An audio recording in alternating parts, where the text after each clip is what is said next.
Once, there was a girl, who was just a girl.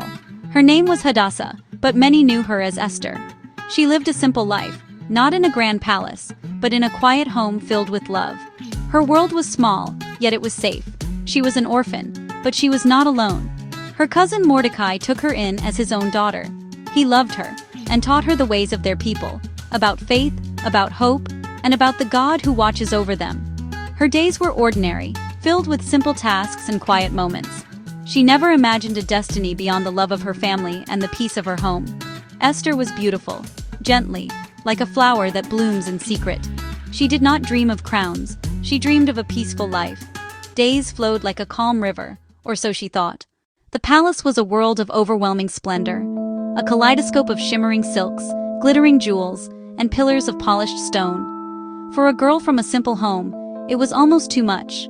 Surrounded by beauty, yet her heart felt fragile, like glass. She was one of many, hoping for the king's favor.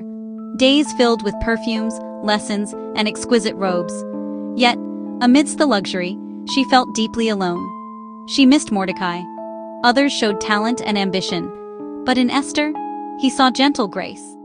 It was as if a quiet stream had entered a roaring river. The king chose Esther. A simple girl was now a queen. In the glittering court of King Xerxes, not all hearts were pure. There was a man named Haman, proud and dark of heart. Promoted high, he loved power more than anything. He demanded that all bow to him. But one man would not bow, Mordecai. He bowed to God alone. Haman's wounded pride grew into a monstrous prejudice. He deceived the king and sealed a decree to destroy the Jews. On a set day, men, women, and children, condemned, their goods taken. Haman drank with the king. The city was thrown into mourning. The news had not yet reached the queen. A shadow had fallen. When Mordecai learned of the decree, his heart broke. He cried with a loud and bitter cry. He refused comfort. Something was terribly wrong.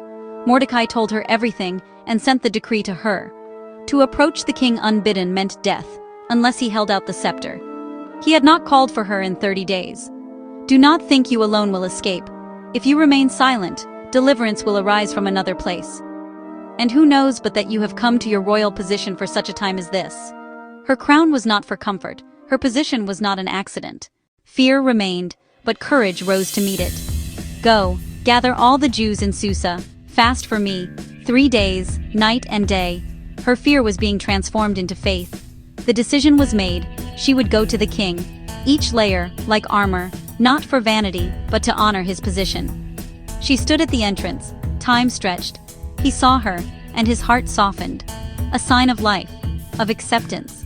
What is your request? Even up to half the kingdom. She had the king's ear, but wisdom guided her words. Let the king and Haman come today to a banquet. He boasted to friends and family. Even the queen showed him favor. One defiance soured his triumph.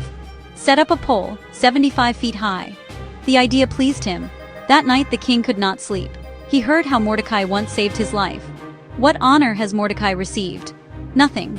The king asked, what should be done for the man the king delights to honor? He described the grandest honor, robes, a horse, proclamation. Do exactly as you proposed, for Mordecai the Jew. Haman's world turned upside down. Humiliated, he honored the man he meant to destroy. At Esther's banquet, the king asked again, what is your petition? Grant me my life, and spare my people. For we have been sold to be destroyed, killed, and annihilated.